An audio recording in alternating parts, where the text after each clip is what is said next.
Kalau ada satu bagian yang sakit, bagian tubuh yang lain ikut merasakan. Jadi kita bisa ikut merasakan apa penderitaan yang dirasakan oleh saudara-saudara kita di bumi Palestina, karena kita adalah satu umat Islam. Begitupun juga yang mungkin di Uighur ya, mungkin yang di Rohingya ya, di berbagai tempat lainnya. Karena memang kita ini harusnya bersatu, umat Islam harusnya bersatu. Tapi ya inilah PR kita ya. Karena satu-satunya doa yang Rasulullah panjatkan yang tidak diaminkan oleh Allah, yang tidak dikabulkan ya adalah persatuan umat.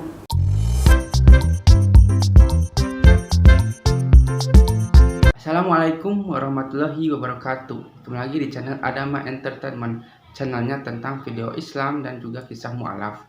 Sebelum mulai, jangan lupa untuk like dan juga subscribe ya. Tanpa panjang lebar, ayo kita saksikan. Saya lulus dari S1, saya sempat aktif kegiatan kemanusiaan di beberapa tempat. Lalu Allah izinkan saya menjadi bagian dari parlemen sempat beberapa lama, tapi qadarullah Allah kasih sebuah twist yang menarik ya. Subhanallah.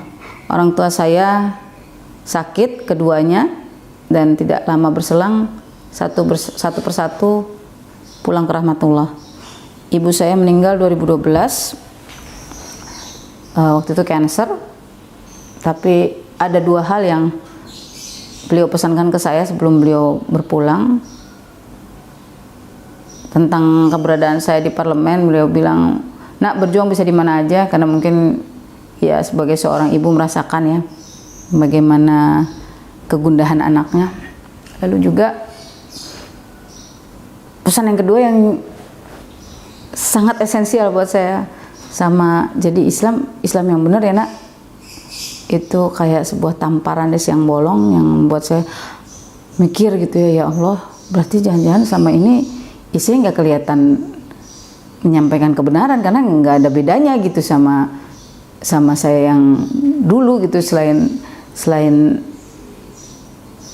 mungkin saya sudah meyakini Al-Quran, tapi mungkin saya juga belum terlihat perubahan akhlak yang signifikan gitu. Apalagi juga saya waktu itu belum paham bahwasanya menutup aurat adalah bagian dari kewajiban seorang muslimah ya. Dulu saya melihat itu adalah sunnah. Subhanallah, itulah ya akibat nggak punya guru atau murabbi atau murabbitoh yang jadi mursyid ya, yang membersamai gitu. Jadi comot-comot, ambil sini ambil situ gitu ya, pilih yang asik-asik aja gitu, kayak prasmanan ya, padahal kan perintahnya jelas, sami'na wa ata'na, dengar taat. Karena nggak tahu ilmunya jadinya ya kalau kata Ustadz Nababan sami'na wa pilih-pilih nak gitu. Astagfirullah ya. Qadarullah Allah panggil pulang ibu saya terlebih dahulu. Ibu saya seorang Nasrani yang taat, yang Masya Allah, kalau orang yang mengenal ibu saya insya Allah kenal beliau sebagai orang yang sangat baik, yang benar-benar strong will ya, walaupun kondisinya beliau sakit, mengalami kecelakaan sejak tahun 89, dari yang bisa jalan, dari yang aktif lantas menjadi seorang yang kehilangan fungsi tubuhnya karena lumpuh total karena kecelakaan. Tapi dalam waktu dari tahun 89 sampai 2012 Allah izinkan beliau tetap punya kekuatan yang luar biasa gitu ya, untuk menginspirasi orang-orang di sekitarnya untuk terus bersyukur tentang indahnya kehidupan gitu. Subhanallah. Tapi beliau pulang dalam kondisi tidak beriman Islam gitu. Setahun berselang, ayah saya juga tidak lama berpulang. Ayah saya punya riwayat sakit jantung dan gula ya, diabetes. Terakhir kakinya itu sudah menghitam dan harusnya sudah diamputasi, tapi beliau tidak mau. Dan yang paling menyedihkan saat itu buat saya adalah bukan karena kondisi fisiknya, tetapi keadaan bahwasanya ayah saya akhirnya memilih untuk kembali ke agama lamanya. Jadi ayah saya ini qadarullah sebelum saya masuk Islam bersyahadat, beliau itu sudah bersyahadat lebih dulu gitu. Bahkan beliau yang merekomendasikan, sama ustadz ini aja belajar, Dan yang mensyahadatkan saya waktu itu adalah ustadz yang juga mensyahadatkan beliau gitu. Itu sedih banget sih buat saya, karena lagi-lagi ya kita nggak pernah tahu ending kita kayak apa.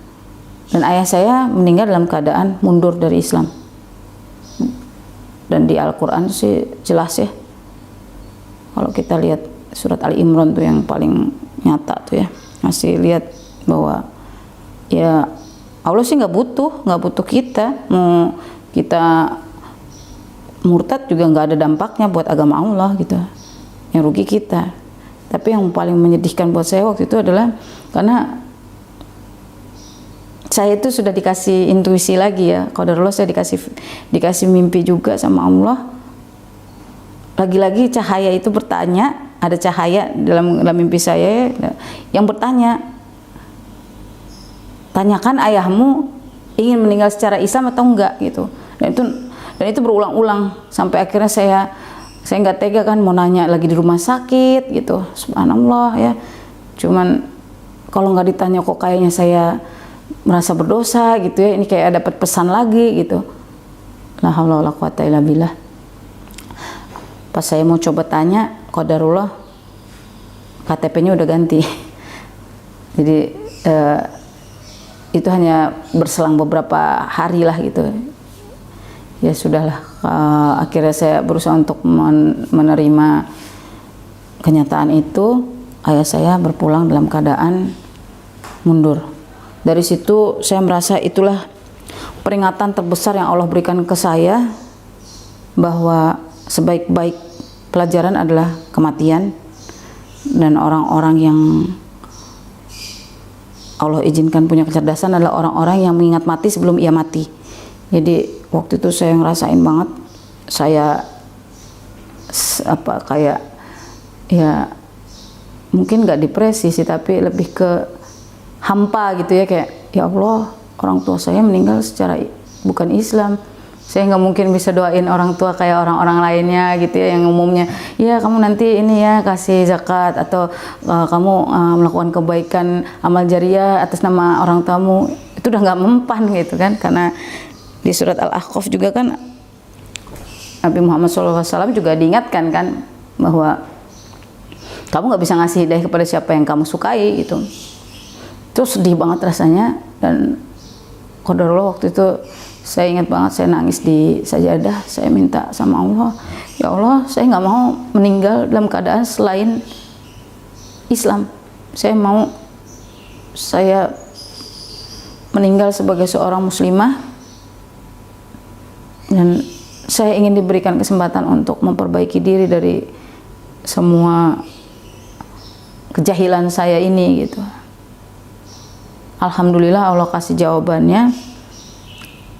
Tahun 2014 kalau nggak salah ya, saya diizinkan Allah ketemu dengan almarhumah Umi Irma, guru ngaji pertama saya, yang benar-benar saya alhamdulillah melalui wasilah ajaran beliau itu diizinkan Allah khatam Al-Quran pertama kali.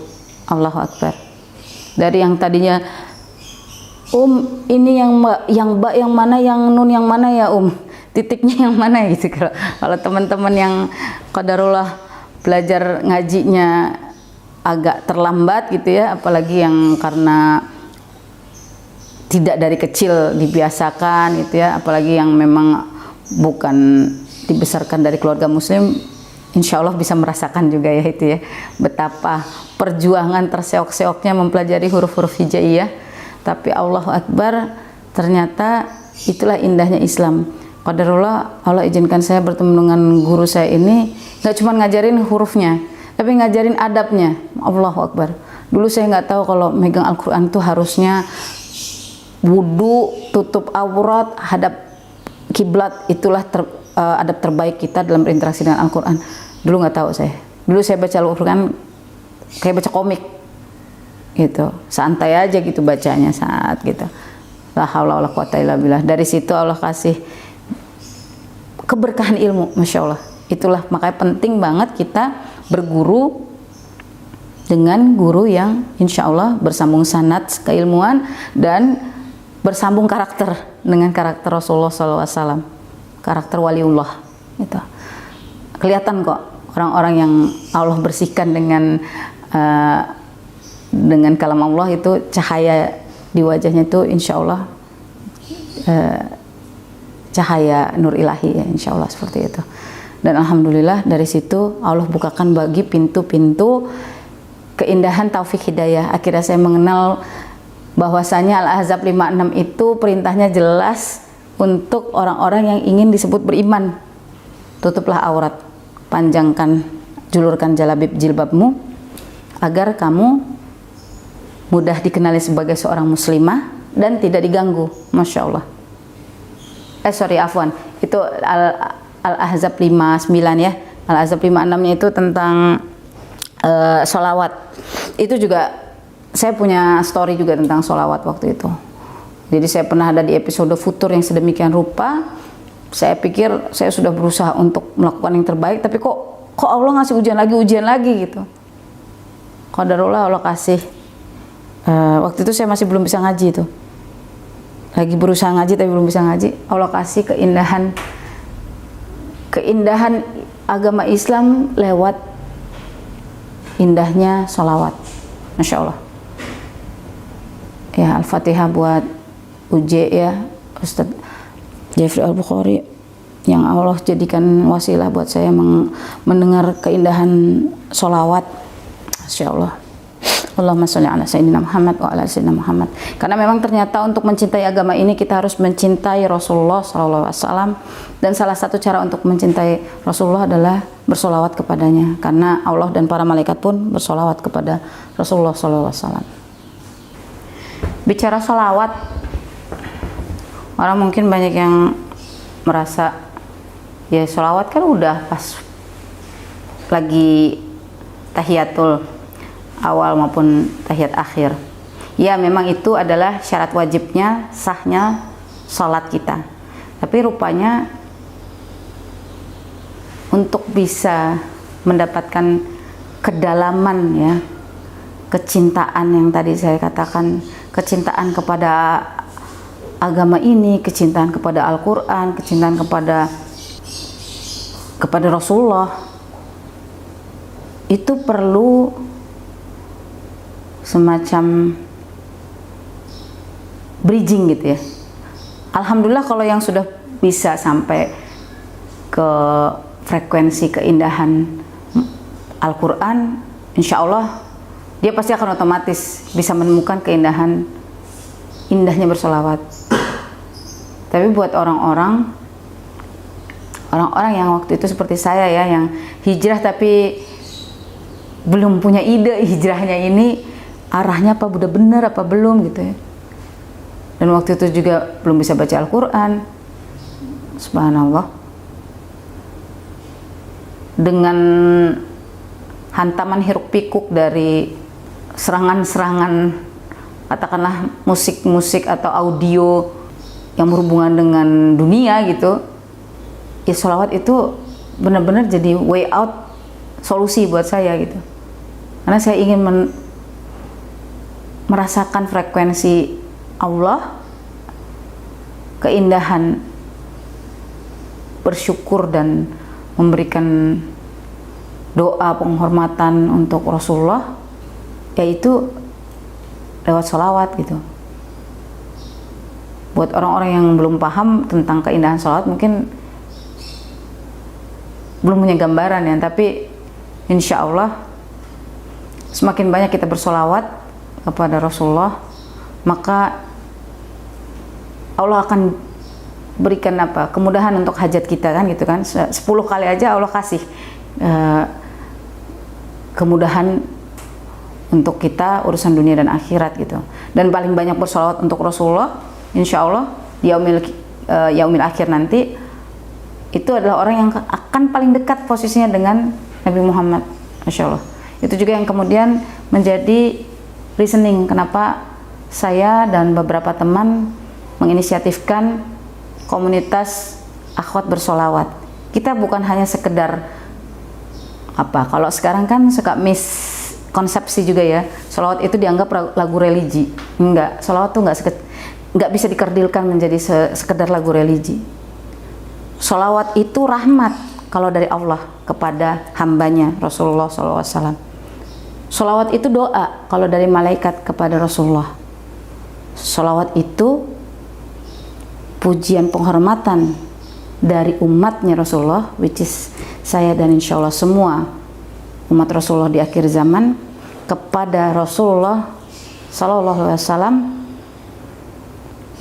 manusia terbaik, uswatun hasanah yang Allah berikan buat umat manusia, yang Masya Allah kirimkan ke bumi ini untuk memperbaiki akhlak kita yang qadarullah banyak sekali yang sudah rusak waktu itu. Jadi dengan bersolawat itu sebenarnya kita sedang naikin gain frekuensi kita untuk semakin dekat dengan agama Allah ini gitu. Jadi it's not about nada atau notasi ya. Sholawat itu beyond dari itu semua, jauh melampaui itu semua.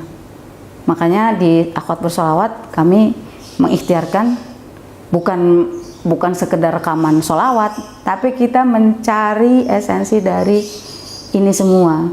Karena kalau kita bicara salah satu hadis yang harus kita ingat selalu ya, dari hadis Arba'in kan waktu itu kan diingatkan oleh malaikat Jibril, pasti teman-teman tahu lah ya, ketika Rasulullah SAW sedang memberikan pengajaran kepada sahabat-sahabatnya, lalu datanglah seorang musafir yang tampaknya tidak seperti musafir ya, kok bersih, dia bercahaya gitu. Kalau musafir kan biasanya kotor, dia dekil, ini kok keren amat gitu ya.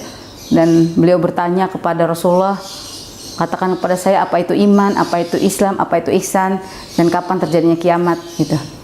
Saya yakin teman-teman insya Allah sudah pada paham ya. Nah, 4 poin itulah yang harusnya kita umat Islam itu sudah firm di situ.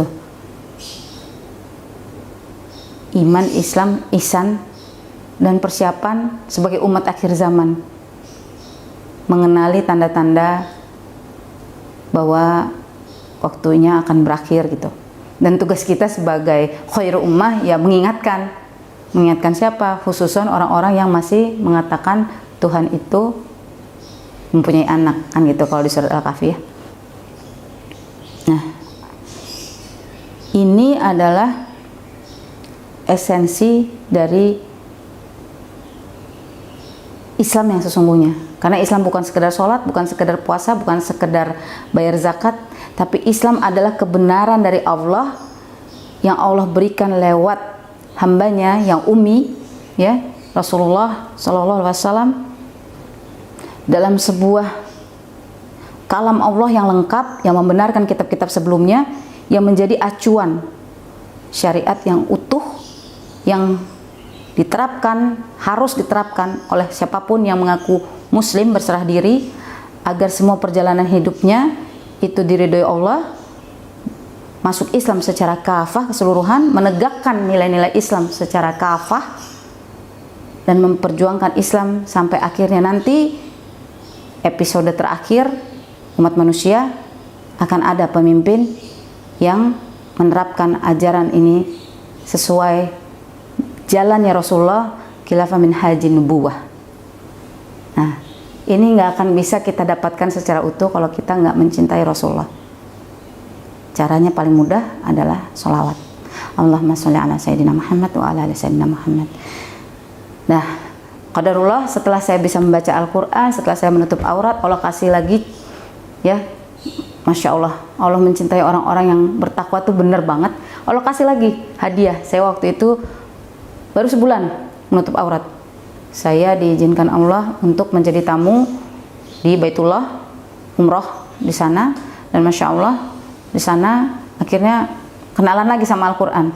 Karena Al-Quran yang sebelumnya saya jadikan apa istilahnya, yang saya baca waktu itu adalah Al-Quran Mushaf Utsmani, tapi penulisan Indopak Depak ya, dari Departemen Agama.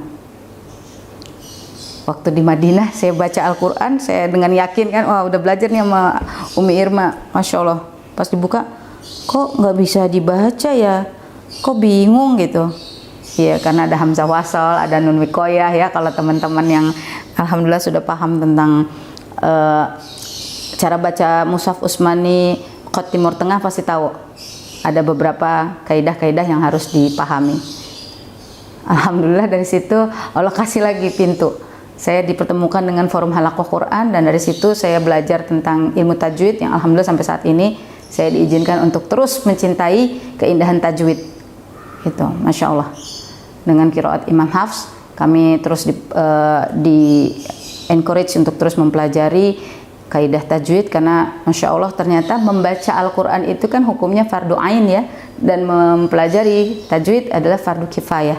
Ini yang qadarullah semakin jauh dari umat ya belakangannya. Makanya kalau kata Ustadz Fatih Karim, literasi Al-Quran kita di Indonesia ini, walaupun umat Islam Indonesia paling banyak, tapi literasi Al-Qurannya sangat rendah.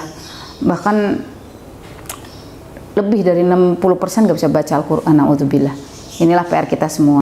Al-Quran adalah kalam Allah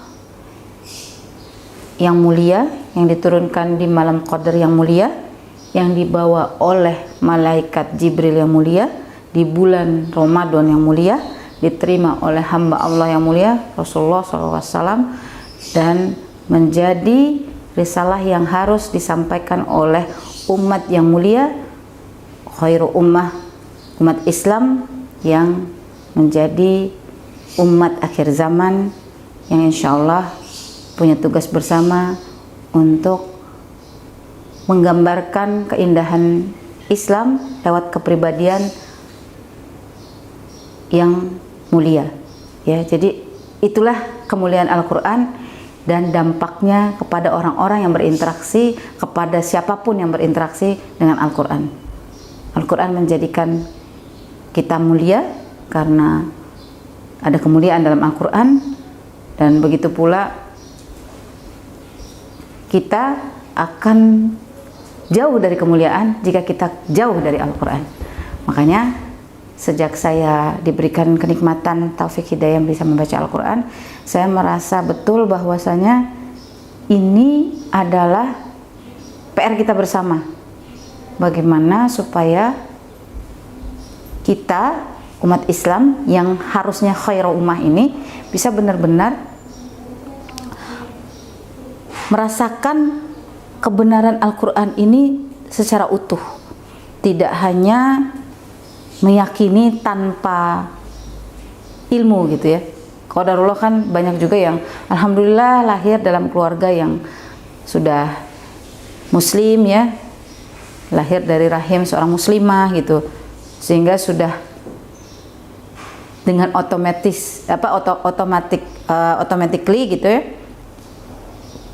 meyakini Islam sebagai kebenaran, tapi sayangnya tidak mendalami lebih lanjut Al-Quran sebagai panduan ini gitu. Karena Al-Quran ini panduan yang lengkap gitu ya, petunjuk yang lengkap, tidak hanya untuk urusan akhirat saja gitu. Karena kadang-kala masih ada dari kita ya, termasuk saya juga dahulu, yang kayaknya urusan dunia bukan Al-Quran, tapi urusan akhirat baru Al-Quran. Enggak, ternyata ya dunia ya akhirat, semuanya harus berurusan sama Al-Quran kalau mau hidupnya mendapatkan keridhaan Allah Subhanahu wa Ta'ala. Dan masya Allah, dari interaksi dengan keindahan Al-Quran, Allah izinkan saya perlahan demi perlahan itu memaknai Islam secara menyeluruh. Masya Allah, kenapa kita disisakan PR kiblat pertama?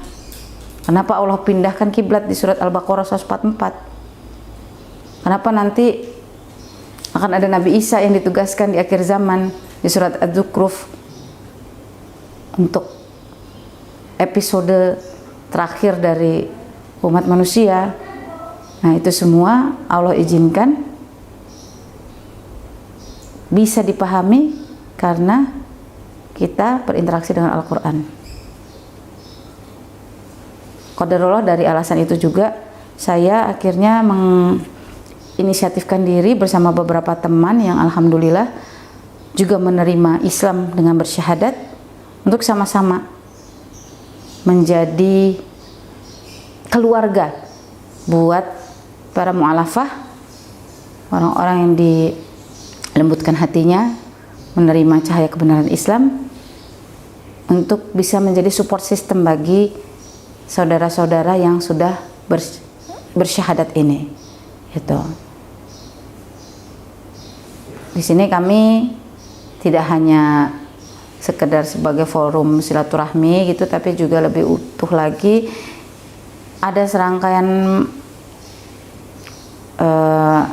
upaya yang kami ikhtiarkan, termasuk di dalamnya adalah mengajak teman-teman yang sudah bersyahadat untuk mempersiapkan diri untuk siap menjadi seorang mukallaf ya, orang yang diberikan beban kewajiban mengikuti syariat kalau dalam pemahaman fikih kan gitu. Jadi tidak selesai sampai syahadat, justru syahadat adalah pintu masuk menuju Islam yang kafah. Dan Masya Allah, dengan semakin mendekat bersama dengan orang-orang yang mencintai kalam Allah, mencintai ilmu yang hak, mencintai Rasulullah, mencintai ukhuwah dalam Islam, itu terasa betul nikmat iman Islam itu adalah sesuatu yang tidak hanya dijemput tapi dipelihara dan dijaga, seperti menggenggam erat tali agama Allah ini. Karena di akhir zaman ini subhanallah ya, bandul-bandul fitnah itu luar biasa. Ada yang kalau guru-guru bilang kan, ada yang paginya, dalam hadis disebutkan ya, paginya beriman, sorenya kafir. Ada yang sorenya beriman, paginya kafir. Na'udzubillah. Ini adalah tanda-tanda yang nyata dari akhir zaman, dan kita ada di fase itu, nggak bisa dipungkiri. Kenapa kok kita diizinkan sama Allah menjadi umat Rasulullah yang di akhir zaman? Ya karena Allah tahu Allah tidak akan memberikan ujian melebihi batas kemampuan hambanya. Insya Allah kita adalah orang yang kuat. Insya Allah kita adalah orang yang memang Allah tahu kita mampu untuk bertahan di era kedahsyatan fitnah Dzulkhaimah ini gitu. Makanya kita harus merapat dalam jamaah, dalam satu barisan ukhuwah Islam yang sama-sama tunduk, samina wa ta'na, bukan karena hal-hal lain, bukan karena asobiyah, bukan karena merasa ada kepentingan A, B, C, tapi karena sama-sama kita adalah hamba Allah. Kita meyakini bahwa tidak ada yang berhak diibadahi selain Allah, dan bahwa kita adalah umat yang merindukan syafaat Rasulullah SAW. Insya Allah itulah niat yang menjadi dasar kami membuat komunitas Sister Filah Mu'alafah, dan juga tadi akhwat bersolawat, sebagaimana layaknya kaum muhajirin dan ansor yang Allah perintahkan pada Rasulullah untuk dipersaudarakan. Mungkin yang kebanyakan yang di komunitas akhwat bersolawat itu kebanyakan memang sudah lebih dulu Islam gitu ya, tapi baru mulai proses hijrah gitu. Sementara kalau yang Sister Filah Mu'alafah ini ya memang perjalanannya menemukan Islam ya dengan berhijrah gitu. Nah, kami menganalogikannya ya ini adalah kaum muhajirin dan ansor yang memang harus dipersatukan, harus dipersaudarakan supaya kita bisa menjadi satu tubuh sebagaimana yang Rasulullah sabdakan. Islam itu satu tubuh. Kalau ada satu bagian yang sakit, bagian tubuh yang lain ikut merasakan. Jadi kita bisa ikut merasakan apa penderitaan yang dirasakan oleh saudara-saudara kita di bumi Palestina, karena kita adalah satu umat Islam. Begitupun juga yang mungkin di Uhyur ya, mungkin yang di Rohingya ya, di berbagai tempat lainnya. Karena memang kita ini harusnya bersatu, umat Islam harusnya bersatu. Tapi ya inilah PR kita ya. Karena satu-satunya doa yang Rasulullah panjatkan yang tidak diaminkan oleh Allah, yang tidak dikabulkan ya adalah persatuan umat. Jadi kitanya memang harus ikhtiar untuk bersatu.